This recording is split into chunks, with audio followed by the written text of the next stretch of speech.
महाकुंभ का भयावह सहार। हर 12 वर्षों में आयोजित होने वाला महाकुंभ मेला इस बार प्रयागराज में अपने चरम पर था।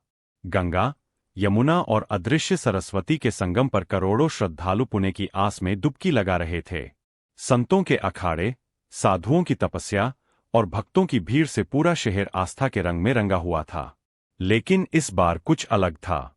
कुंभ के दौरान कई लोग अजीब घटनाओं की चर्चा कर रहे थे। रात में पानी से किसी के कराहने की आवाज आती, कुछ लोगों ने काली परछाइयों को घूमते देखा और कुछ का तो कहना था कि घाटों पर रहस्यमयी आकृतियां दिखाई देती थीं।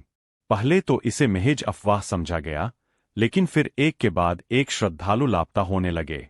पहली रात एक नाविक ने बताया कि उसने नदी में किसी को डूबते देखा, लेकिन जब उसने पास जाकर देखा तो पानी के ऊपर सिर्फ एक अधजला चेहरा तैर रहा था। आंखें अब भी खुली हुईं, जैसे किसी को घूर रही हों। वह घबराकर वापस भागा, लेकिन अगली सुबह उसकी लाश उसी घाट पर मिली। चेहरे पर वही भयावह अभिव्यक्ति जमी हुई थी। दूसरी रात कुछ संत ध्यान में बैठे थे, तभी हवा में घुटन महसूस होने लगी। अचानक किसी ने चीख सुनी। जब लोग वहां पहुंचे तो देखा कि एक साधु का शरीर बीच से फटा पड़ा था, जैसे किसी अदृश्य शक्ति ने उसे चीर दिया हो। उसके चारों ओर गंगा जल में रक्त बह रहा था, लेकिन कोई हत्यारा नजर नहीं आया। माघ पूर्णिमा की रात थी। संगम पर लाखों लोग डुबकी लगा रहे थे।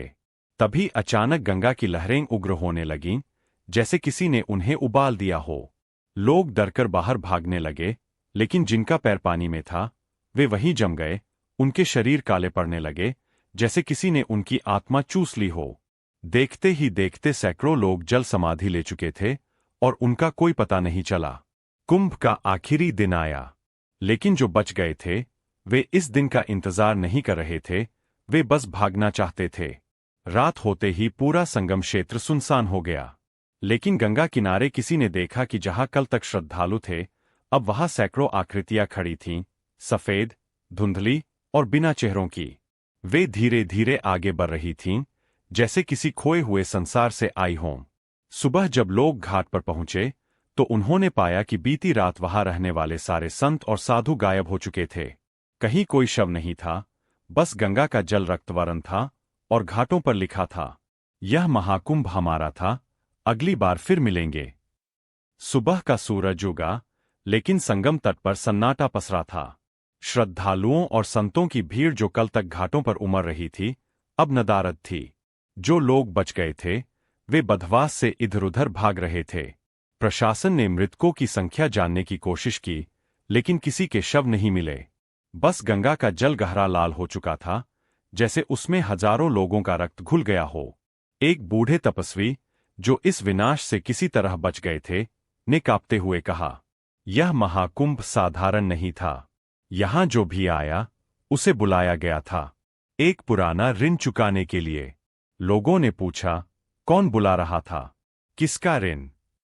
साधु ने आंखें मूंद लीं और कांपती आवाज में बोले, सैकड़ों वर्ष पहले इसी संगम के तट पर एक महायुद्ध हुआ था। राजाओं और तांत्रिकों ने मिलकर हजारों निर्दोषों की बलि दी थी ताकि अमरत्व प्राप्त कर सकें, लेकिन वे सफल नहीं हुए।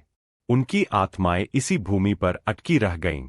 वे पुनः जन्म लेने वालों की प्रतीक्षा कर रहे थे और इस बार महाकुंभ में वे सब वापस लौट आए, लेने जो उनका था।